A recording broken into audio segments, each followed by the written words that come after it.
Let's talk about network reactivation. Let's talk about waking dormant audiences. I'm talking about leads. I'm talking about clients that you may have worked with in the past. I'm talking about hot prospects that went cold. What's the hardest thing about waking dormant audiences? Use the chat tool. Tell me what is the hardest, most difficult, most intimidating thing about network reactivation. Fiona says, getting over yourself and just doing it. Craig says, the fear of rejection, scared of rejection.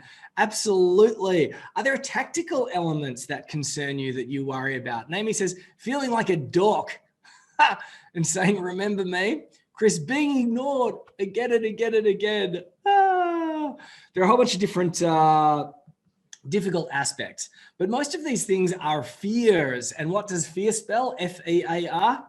It spells false evidence appearing real. So one, I just saw that Cameron said not coming on too strong or not coming from a place of need. This is one of the things that I see come up in a whole bunch of different ways. I don't want to come across as a pest. I don't want to be seen as too pushy or coming on too strong, like Cameron said. I don't want to piss anyone off, which is what somebody said last week when they were looking for ways to engage with some dormant leads. I don't want to pee anyone off. All right, so first, is this a real fear or is it false evidence appearing real? Look at the guy on the screen right now. This is the reaction that our crocodile brain, what's it called? Your amygdala, that little cashew-sized bit at the beginning, bit of your brain that has kept our species alive for millions of years. There's a constant war going on in our brain, and that is because whenever we moved out of the comfortable and familiar in the history of humankind, there was a chance that anything adventurous would kill you, which is why, for example, when we go out to launch a business, for example, we get very afraid. We go, oh, I'm launching a business. How terrifying, right? But the reality is, if you launch a new business, is it going to kill you? No, it's not. And it's really interesting. There's this constant war going on in our brain, and we all have a negativity bias. We all default to no. And when we think about network reactivation, there's part of our brain that thinks or worries that if we go out there and engage with people, they're going to go, who are you? What are you doing in my email inbox or on my phone or in my world or in my social media? Get out of my face, you pest. And then they chase you off their lawn with a hose or a shotgun, right? That's not how it works. That's not how it works. Your target audience is someone like me. It's someone like Johnny. It's someone like Simon. It's someone like Louise or Kate or Rafi or Naomi or Fiona or Lisa, right? And we are all by and large fairly balanced humans and individuals. And the reality is that we don't care, or your customers and clients don't care about you as much as you think that they do. So when you reach out, say via SMS, they don't go SMS and decide to ban you from their life forever. They go, oh yeah, maybe if that's important, I will get back to that later, or I'm not going to get back to it. And if we do things in kind, considerate, supportive, gentle ways, most people are fairly understanding. They know exactly why you're doing what it is that you need to do. And if you have a solution that's going to make their lives better, if you have clarity around your target audience, they're going to say, well, fair enough. Guys and girls, we're in B2B. You know, we're not targeting 85-year-old retirees. You know, we're targeting people that are running their own businesses, which means that they have a clear understanding of what it is that you're doing. They see things in layers. So it's very unlikely that they're going to shake their fist. The likelihood of you pissing someone off is so remote. I'm talking about 1 in 1,000. And then the reality is that if someone comes back to you and says, why did you do that? Craig says, you learn from rejection. Any response gives you something. But what I do know is that complainers, why did you do that? If you respond with a respectful way that explains why you did that, complainers more often than not become the ultimate advocates.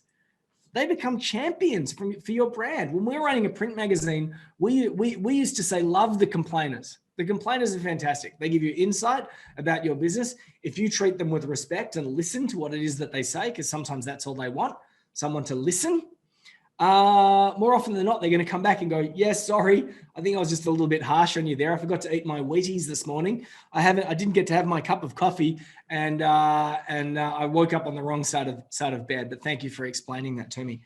So that's the first fear. Is it a real fear? Probably not. The second one is, my data is a mess. Where should I start? So I talked about what are some of the frightening bits, and Rafi said, realizing that I dropped the ball in the past. More often than not, we've got lots of data, and we've got lots of data in different places.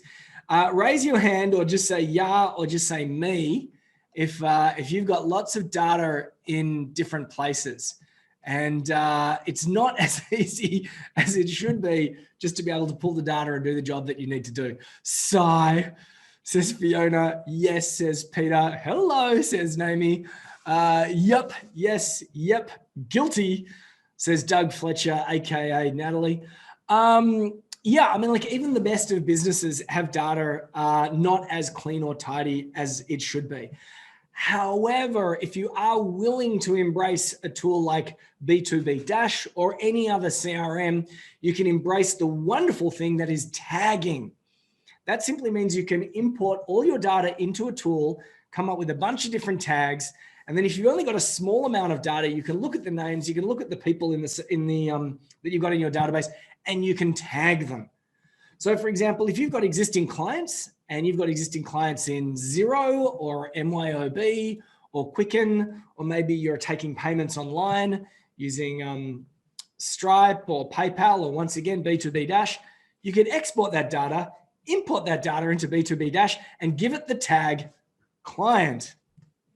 You can have active client. You can indeed have past client. It's an interesting process, and it's never as hard as it seems. Most of the time, it's exporting data from a whole bunch of different places, putting it in one folder, yes, one folder, and naming the folder, and then importing it into a system. And I'm going to run through that in a little bit more detail in a moment. But what I will say is that when you can pull your data into one place, if you can consolidate all your data, it gives you a bunch of wonderful things. The first thing that it gives you is clarity, right? Immediately you go, oh, okay, those are the 5 different audiences that I have. And I didn't know that I had those 5 different audiences. That's great. So now I can make decisions about how I'm going to engage with those different audiences. The other piece of the other benefit that you get is you get a benchmark, right? And a benchmark is a wonderful thing, because you go, oh, wow, this is how many clients that I've worked with over the last 2 years, or this is how many people I've had an appointment with purpose with. I've had a strategy call with, a discovery session, a breakthrough call, right? This is how many people who've opted in to get my ebook, right? And you have benchmarks. And why are benchmarks so damn important? Because you can't improve what you can't measure. And then you can begin to track those things on a daily or weekly, in a daily or weekly way. I have a thing that I do called my 1030 report. I don't get to do it every day, but I just look at my core metrics and I go, how am I trending? So I don't forget about all the core metrics and things that I need to be focusing on. But if your data is a mess, where should you start? I'm going to give you a tactic, a process. It's really, really simple. And all we're really going to do is consolidate all your lists into one place, into one folder. Super simple, easy peasy place to get started. All right, so one, I don't want to piss anyone off. My data is a mess. And then of course we have the tactical, practical stuff. Where should I start? What should I do? Where should I start? Who should I reach out to? What should I say? Coming up with the messages is really, really difficult. So that's what we're going to do right now. We're going to focus on that together. Let's do it. All right, here's what I want you to do to kick things off. First and foremost, I want you to talk about and think about your data. I want you to help me out right here. What are some of the audiences that you might have access to right now? Use the chat tool. or if you're watching a recording, say something out loud or write something down on a piece of paper. As always, you can grab your own piece of paper and draw a grid like I have drawn on the screen right now. You can download the slides that are next to the video if you're watching the recording. All right, what do we got? So let's talk about some audiences here. Fiona has said past clients in invoicing system. It's a great place to start. So let's start here. Oh, that's a big font. Let's make this a little bit smaller. So we've got clients. Now we could have existing clients, right? Or you'd have past clients, and you could divide them into two different groups if you wanted to. Is that cool? Just for fun, what you could do is you could actually put a number next to that. So you could go, okay, well, how many clients have they got right now? So you could turn around and go, okay, well, I got this many clients, and maybe put a number in there if you want. That could be existing clients. That could be past clients. So you could put clients, and then you've got past clients. Just thinking about how much space I have. Past clients, just for fun. Give it a number. What else have we got? Let's have a look at here. Subscribers, email contacts, LinkedIn, personal network, my biz friends network. Wow, that's a lot. Email contacts, personal network. All right. Email contacts. How can we break down our email contacts? Are there different ways that we could break down our email contacts? Are there people who have opted in for a free report, right? So there could just be email as a whole. I'll tell you what, so I guess what you're talking about here, when you say email contacts, I think I know what we're talking about here. We're talking about the email contacts where you're sending emails back and forth, yeah? So you could download your list from Gmail, your contacts from Gmail, or Outlook, or Apple Mail. They are indeed your contacts. So I think that that's what Kate was talking about, which is a great observation. You can get your Gmail contacts or Outlook contacts and just export them, and you've got yourself a list there. So I've got existing clients, you've got past clients, you've got our email contacts. We've got subscribers. So subscribers might be subscribers to a newsletter, something like that. And someone also said LinkedIn.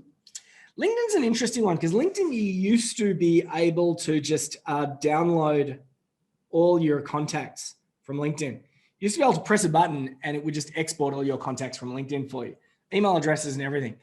They don't allow you to do that anymore, but there are third-party apps. So you can engage a third-party app, which is going to extract the email addresses from all the people that you are connected with on LinkedIn, your first-degree connections. I say that with a word of caution.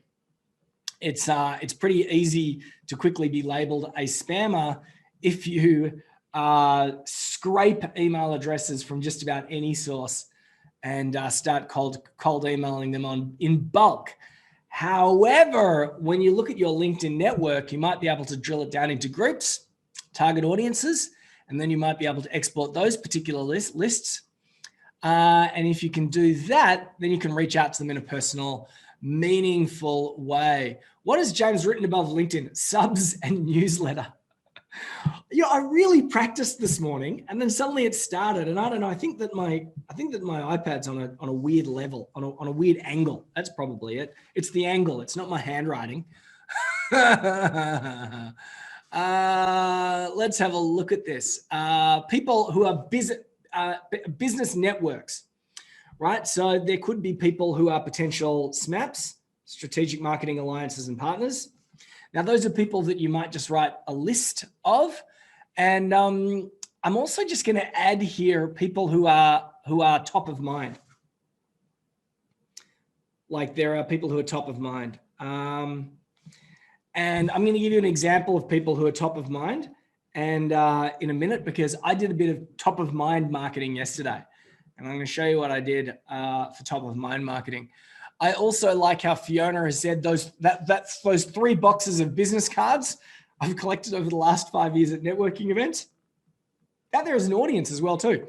That big box of business cards. Now at this moment I'm looking because usually I have a small pile of business cards around me, but no, because of COVID, I guess I haven't been out and about that much. But normally we might have a pile of business cards from people that we met at events, and we can do that. So that's really cool. What else have we got? I think that that's a great list. We've got our clients, our existing clients. We've got our past clients. Now it's worthwhile just pausing there for a moment, because your past clients and your existing clients, I don't know if you're aware of this, but it's 16 times easier to sell something to a client than it is to sell something to a stranger, right? So we focus a lot of time and attention on getting the new leads, when it might well be that there are other things that we can sell to our existing clients or our past clients. We've got our email contact list from our email inbox. We've got our subscribers, our newsletter, LinkedIn, strategic marketing alliances and partnerships. We've got our top of mind. I'll come back to that. So my next question is, where are you going to get that data? Where are you going to get that data? This is not rocket science. So if you're talking about your existing clients, you might already have your existing clients in your CRM. Jeepers creepers, today, my ability to just write simple words is, for some reason, is very limited. CRM. There we go. I think it's the level of pressure. So your clients are probably in your CRM. Your past clients are probably in your CRM. And if they are not, they're probably going to be in some sort of invoicing system. There we go. Invoicing system, or they are going to be in some sort of like payment tool that you use to take payment. And to get access to that particular data is usually a 5 to 25 minute job. You export it. Too easy. Your email contacts, whereabouts is that stuff? So we're talking about Gmail. We're talking about Outlook. Now, once again, you can export this data into a CSV file, which is just a form of Excel spreadsheet. And if you want to know how to do that, you go to Google and you type into Google, export contacts from Gmail, export contacts from Outlook. Just as a hot tip, when you do export them, you'll probably end up with somewhere between 500 and 3,000, right? 1,500 seems to be about the average. But when you eyeball them, you will see a lot of no replies or reply at or info at. You can sort the list in your Excel spreadsheet or your CSV file, and you probably want to get rid of those particular items that are in there, because you've also connected with all sorts of SaaS businesses and SaaS tools and other things like that. Your subscribers or your email newsletter, you've probably got that in some third-party tool as well, some sort of like mailer. Now, a mailer is something like a MailChimp or an ActiveCampaign, and these are by and large broadcast tools. Now, a broadcast tool is different to a marketing platform or a CRM like B2B Dash. So B2B Dash is broken into 3 bits. There's a client manager, which is a classic CRM. There's a sales pipeline piece, which is advanced CRM. And there's a funnel builder, which is a marketing platform. That's different to a mailer or a broadcast tool, which sends out email newsletters to thousands or tens of thousands in one go. The difference between a CRM or a marketing tool or a sales pipeline tool is that you can send messages one-to-one. Broadcast is one-to-many. And one-to-one, if you can break down your lists into smaller chunks, is going to be far more effective than a broadcast for many. And I think that you understand why that is always going to be the case. LinkedIn, once again, there are scraping tools. One that I like is called snov.io. Once again, snov.io. You can just go into Google and type scrape my contacts from LinkedIn, and there'll be all sorts of tools. Once again, anytime anyone uses the word scrape, a little part of me dies inside, because I just know that it can often be the first step down a very dangerous path, right? So just be very, very careful. SMAPs is strategic marketing alliances and partners, and most likely you will write a list.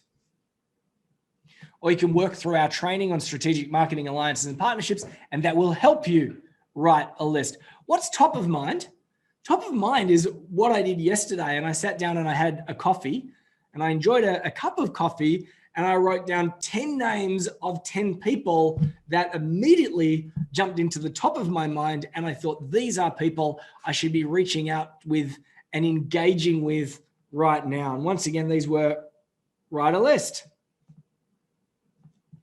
Once you do write a list of SMAPs, once again, it's really helpful to put that list of people into your CRM, into a tool like B2B Dash, and tag them as SMAPs. If you've got people who are top of mind, they're probably already in your CRM, and you can go in there as well too and say, and give them a different tag like this week or priority or something like that, and you can quickly find them. SMAP stands for Strategic Marketing Alliances and Partnerships. So strategic marketing alliances and partnerships.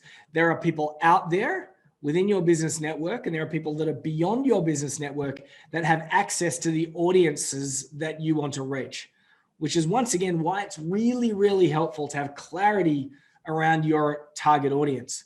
So if you decided that your target audience is women CFOs in their 40s, you could probably target the CFO Institute of North America, right?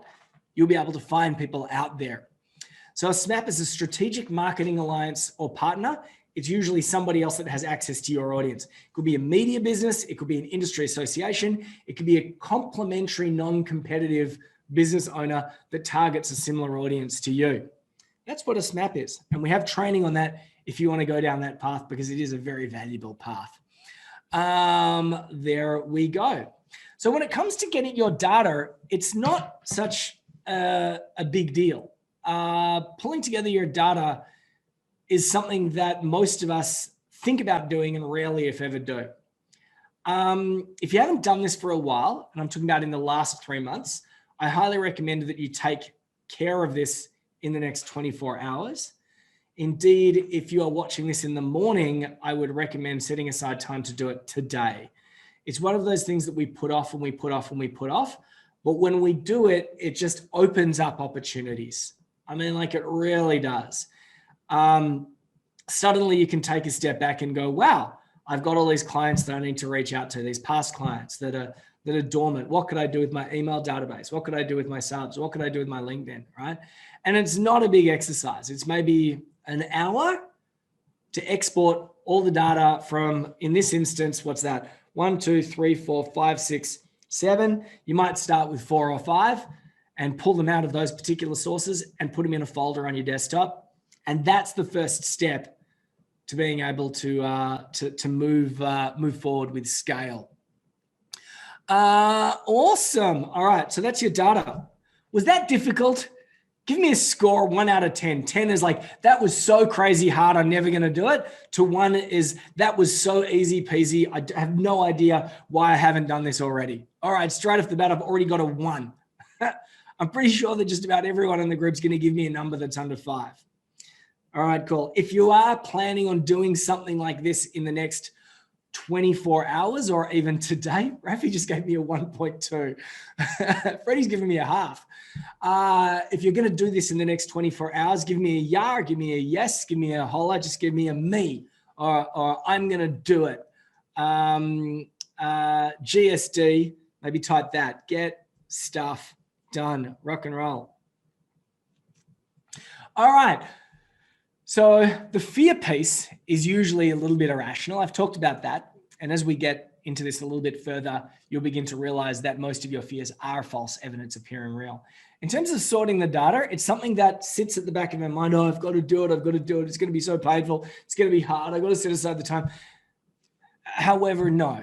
Now, when I break it down the way that I've broken it down just now, you go, actually, that's not particularly hard at all. It's just that I haven't dedicated the mental bandwidth to figure out how I'm going to do it. The third piece is how do you get started? What are you going to do? How are you going to reach out? So here's my question for you right now. How do you intend to reach out to, or actually, I'm not going to say how do you intend, what are some of the ways that you could reasonably, logically perceive that humans at this point in the evolution of business might be able to reach out to other humans and re-engage with those audiences? What are some of the tools that we have in place to be able to make this happen? And I've carefully used the word channel. All right, what are some of the ways that we can reach out and engage with audiences? What are some of the channels that we have at our disposal at this point in the evolution of technology? Sandra has said SMS. So I'm going to actually put SMS here. And I'm going to put it there. That's terrific. I can see that a whole bunch of you guys and gals have said email. Now, there is two types of email. There is email direct. So that's one-to-one. One-to-one. But there's also email that's broadcast as well too. I want to break it down into those two things. SMS. Video message, says Cameron. How might you want to send a video message? What platform might you want to use to send a video message? Fiona has said Facebook Messenger. So I'm going to put Facebook Messenger. Although in reality, I'll probably put this next down in our list of things that we can do here. What's another way that we can reach out and connect to people, particularly just acknowledging that we're operating in a B2B landscape, in a B2B world? Thank you. Yeah, LinkedIn. I'm sure someone was watching the recording there going, why aren't they saying LinkedIn? Why aren't they saying LinkedIn? Hey, I've got a space at the top here. Has anyone said the thing that I want to appear at the top? John did. John Hutchie, yeah. Phone.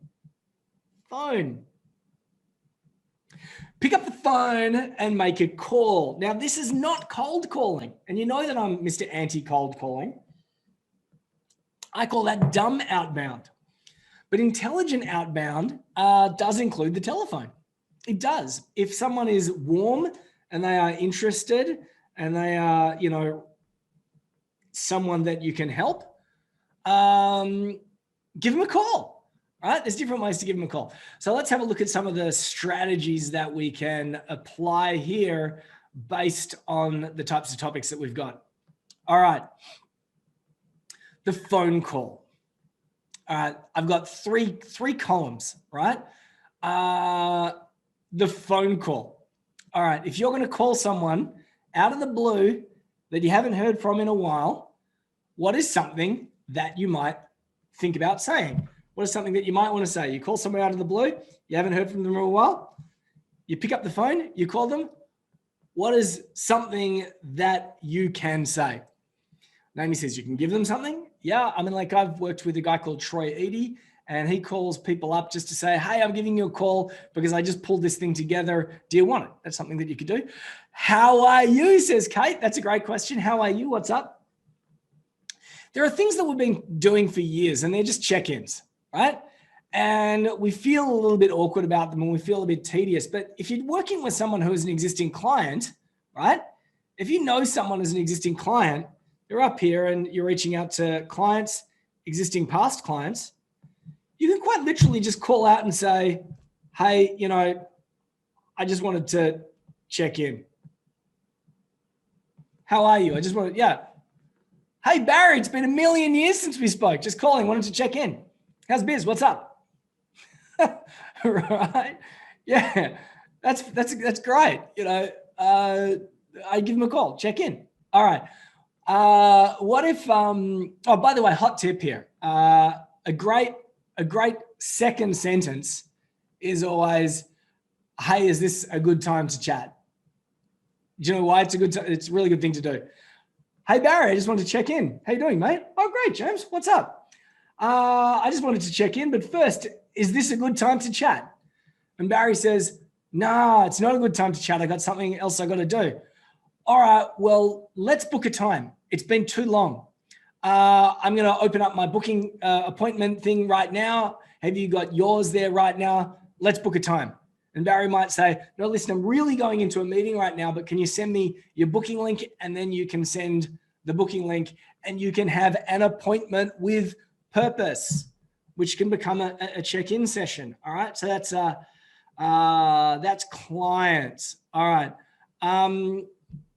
What about strangers? What are different situations where a stranger might come into your world? I'm actually just going to throw down the word diagnostic. Diagnostic. Now, diagnostic is when somebody completes an online questionnaire or form, and maybe they got to the end of your diagnostic and they did not book a call with you. So they may have opted into your gift. They've completed the diagnostic. You know what? I'm actually going to change the expression here. I'm going to change this to they are right and well and truly in your Goldilocks zone. That's a better way of looking at it. That says Goldilocks. So somebody opts in for your free gift, perhaps. They reach out to you on social media. You're having a conversation. You invite them to complete some sort of online form or diagnostic, and they complete it. And at the end of that completion, there's an opportunity for them to book a call with you, but they don't. Maybe somebody opts in for your gift, or they register for a webinar. And once again, they answer a bunch of questions and they sit well within your Goldilocks zone. What can you do? All right. This is a strategy that a lot of people don't do. And yeah, once again, you can call. Once again, you can call and you can say, "Hi, Jennifer. It's James Tuckerman here calling from the B2B school. How are you today?" And they go, oh, I just completed your diagnostic, right? Oh, I just registered for your webinar. Or if they don't, "Hey there, is that Jennifer? Hi, Jennifer, it's James Tuckerman here from the B2B school." Pause. They say nothing. "I noticed the other day that you completed our online diagnostic on blah, blah, blah." "Oh yeah, I did." I pause there. "Oh yeah, I did." Or I say, "You completed the diagnostic." Once again, complete deafening silence. What? And when you completed our little diagnostic, you said that this was a challenge that you were facing for your particular business right now. Now, if this person had completed the diagnostic at 11 o'clock at night after their third glass of red wine and have absolutely no recollection of doing it at all, that's the point they will say, "Sorry, who is this again?" Because they're like, "What? This person knows so much about me." And you can say, "Well, sometime in the last 24 hours, you went online, you took this step, you completed the diagnostic. I just wanted to follow up and check in. Is now a good time for a conversation? Is now a good time for a chat?" Right? The door is well and truly open. So you can open it right then and there. All right. You can have that conversation. So that there is a classic warm call. Right? That's a warm call. I saw what you did and I am responding to that. That's if they fit within your Goldilocks zone. Now, if someone is in your Goldilocks zone, I'm also going to give you a third strategy. And this here is when you engage an appointment setter to do the exact same thing. And we have a woman that we work with called Colette. And if you'd like an introduction to Colette, let me know. Because what Colette will do is she will see, when somebody comes into our funnel and they're in our Goldilocks zone, we can give Colette a list of people and she calls up and she goes through that exact process. Kate says, "Don't you think people freak out when they get random phone calls?" A little bit, but this is a warm call. It's not a complete cold call.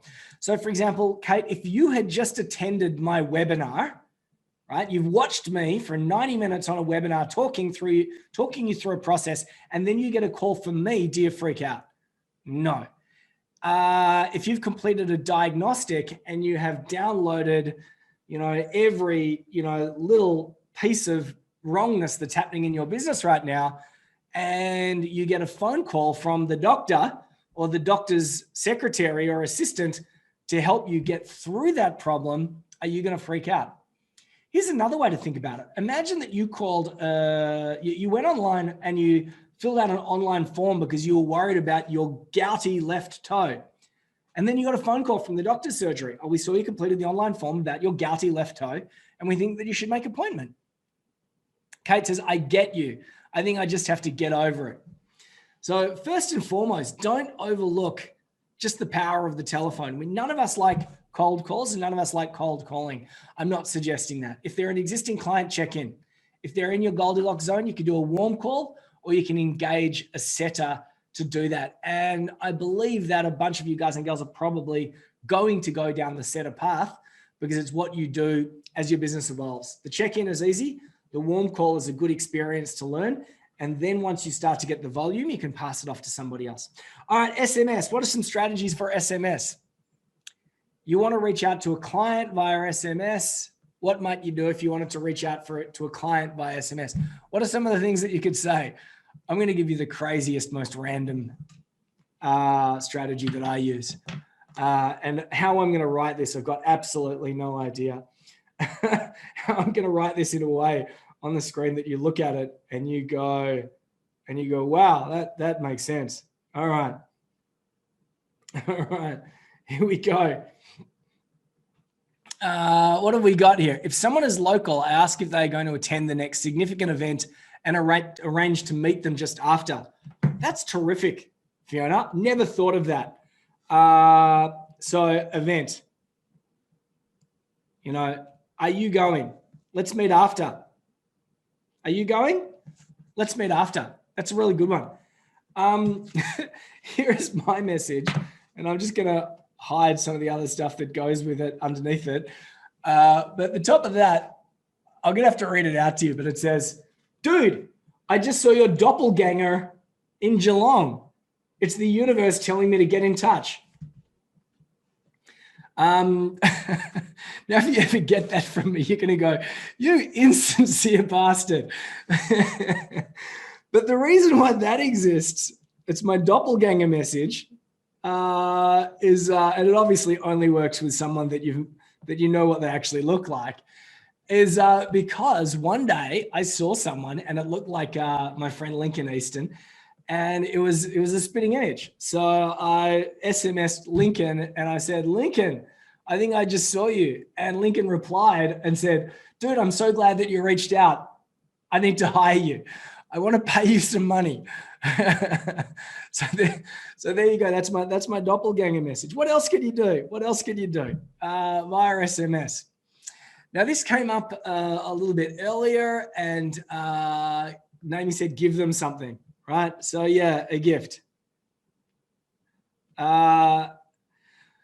If somebody is already part of your world and they're already on your database and you send them an SMS with a gift out of the blue, most people are pretty chill with that. Even if you wanted to invite them to an event out of the blue, most people are pretty chill with that as well too. Although I do like Fiona's version where if there's an event coming up in a local community, you can say, or once again, industry association stuff. So I imagine that would be really good for a potential strategic marketing alliance or partner where you say, hey, are you going to this event, which is for us?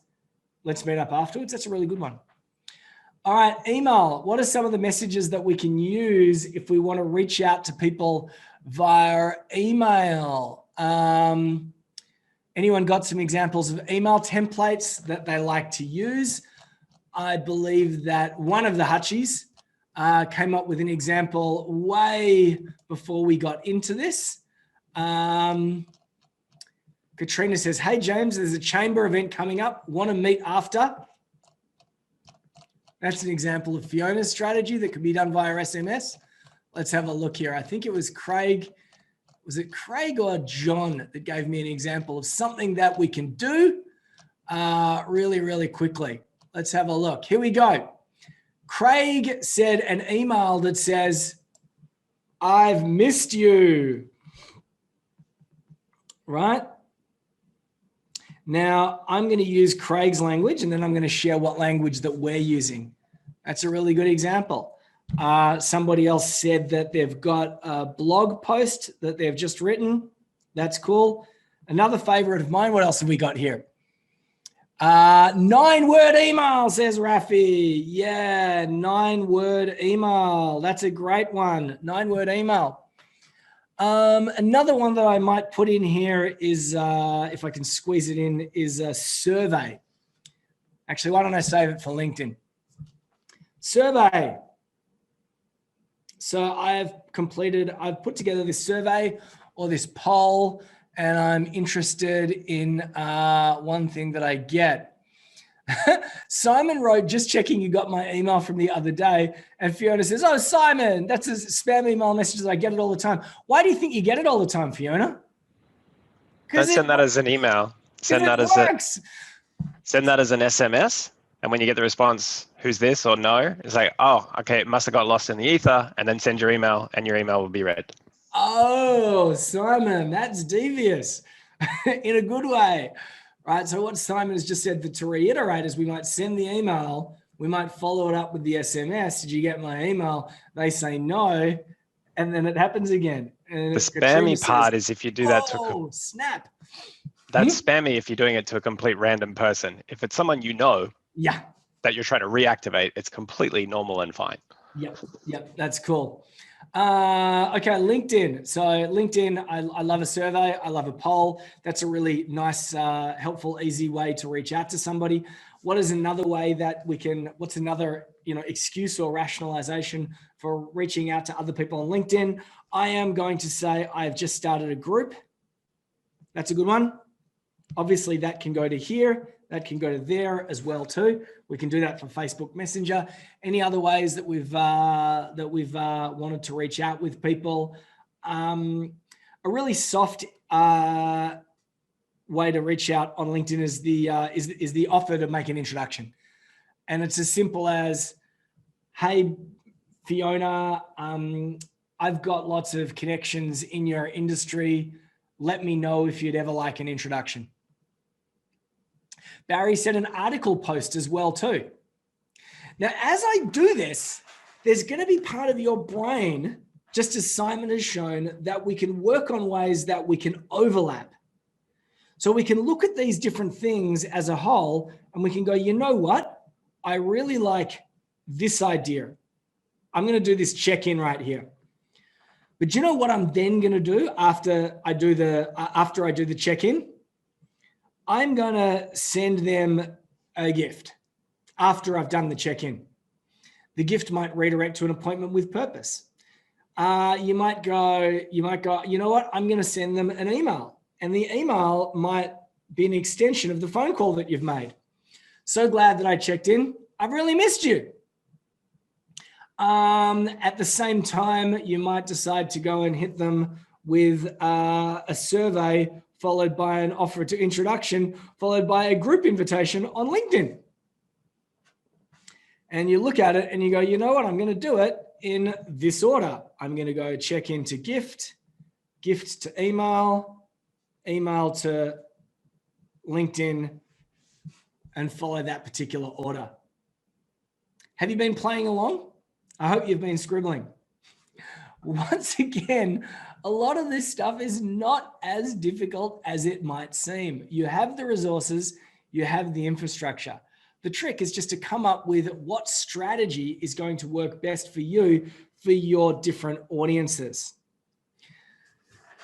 Now, the very first slide that I shared with you is one about fear, which stands for false evidence appearing real. And that is because people say, I don't want to come across as a pest. I don't want to come across as a pest. Now, the reality is that it's going to take multiple points of contact to get that outcome that you want, right? To really open the door, really engage, to move things forward again.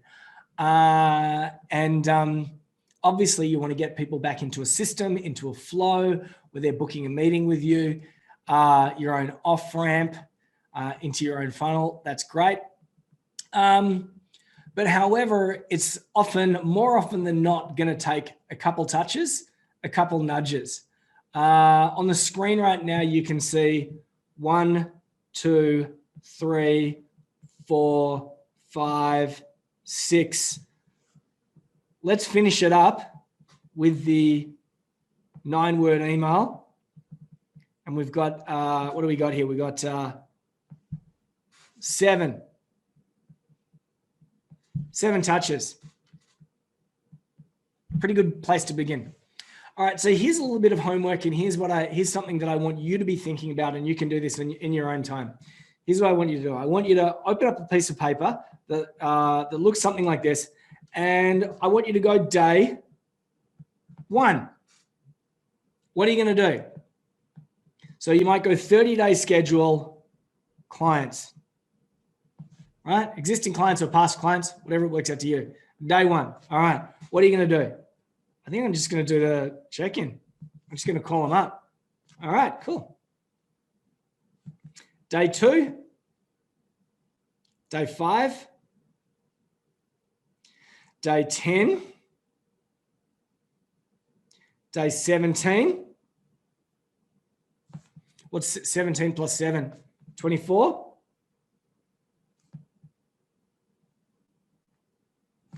Day 31. How many touches have I got here? 1, 2, 3, 4, 5, 6. All right, let's put one more in here. I'm going to make it day 32. I like things to happen within 30 days. You might be able to find a way to crunch this down a little bit and narrow it down. 1, 2, 3, 4, 5, 6. I did have 7. I did 6 twice. All right, doesn't matter. Oops, it doesn't matter. Where's my red? Here we go. 1, 2, 3, 4, 5, 6, 7. 7. All right, and what we can do down here? Tell you what we can do. We can start work because they've said yes. or it could be an AWP or whatever it is. That's what's probably the end goal. An AWP. Let's make that the end goal. And there's our end goal, the AWP, the appointment with purpose, and we've got them booked in, and we're starting our relationship once again. So a numeric typo: 1, 2, 3, 4, 5, 6, 7. That's all right. Now this here is something that's going to be different for everyone, and it comes down to you and your comfort zone. But the trick, of course, is to map it out, because if you can map it out, you can just follow the steps. You can look at anyone who's in your system, anyone who's in your database, and you can work through the steps. The reality is that if you don't have some sort of CRM system or some sort of marketing platform, it will be hard to keep track of who's who in the zoo. Where am I at with Frank as opposed to where am I at with Barbara? So I do obviously encourage you to use a system like that so you can keep track of all the steps that you've gone through. You can write notes to yourself, or you can just see that you've sent an email within the system itself. Because in the olden days, they're not so golden days. Do you know what people used to do in the golden days, the olden days? They used to have pieces of paper exactly like this. They would have a piece of paper exactly like this. But instead of writing clients at the top, they would have a big box and they'd write Rob Smith. And they would have piles of pieces of paper on their desk. And they would work through the list of the different things to be able to keep track of all the different steps that they needed to do for Rob Smith. But fortunately, we now have technology that can solve that problem for us. All right, take homes and epiphanies. Before we dive into some real examples and brainstorm some examples together, before I show you how to easily consolidate your data, take homes and epiphanies, aha moments. Out of what I ran through there, what is something where you may have like gone, you know what? I can do that. You know what? I should show somebody else that.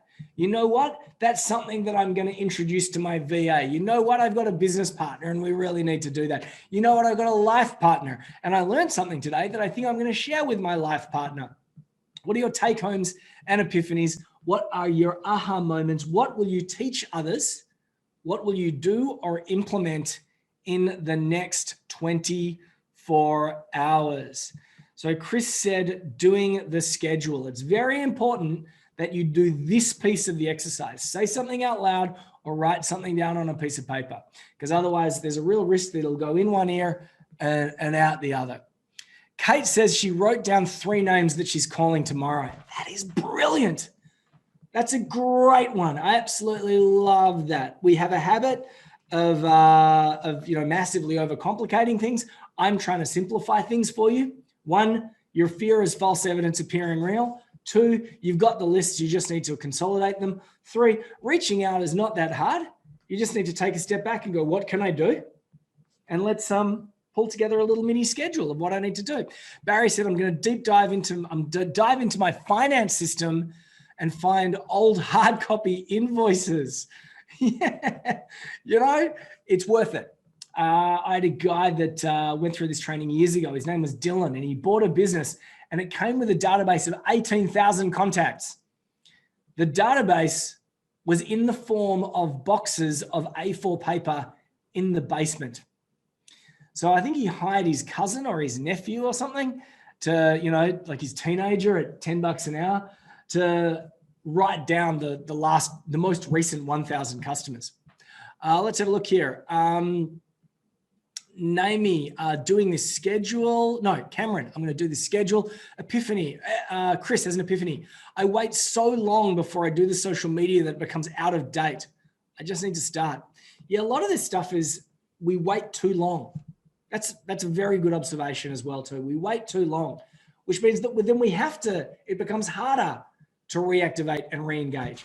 If you're using B2B Dash, there's a part of the dashboard that I was very, very passionate about when we were putting it together, where you could see who hasn't paid you anything in 3 months, which means that the moment that a customer or client slips into this person hasn't paid me in 3 months, it's not that they haven't, you know, that their credit cards are bouncing. It's because you haven't sold them anything in 3 months. So it brings it to your attention. It's better if you do it at 3 months than 6 months, than 12 months, than 3 years. It's so important. Peter's going to go through his piles of business cards. Katrina is going to upload her CSV to Dash and create a reactivation email. Chris is going to send out messages through Dash to existing database. First, need to check out Louise and Simon's embedded videos of the lesson. Awesome. Now, Barry's just asked a very important question. Simon, did you ever record training on intelligent tagging in Dash? I'll tell you what next week is going to be the technical or tactical components of what we've run through today. So today we've talked about things from a strategic level. Next week, Simon's going to work through the process of how you can do this and how you can do it at scale and how you can turn it into a system within your business. Because it's great when you have the strategy. It's even better when you've got the underpinning technology to help you do it. Awesome. Rock and roll. Thank you for your epiphanies. Thank you for your take homes.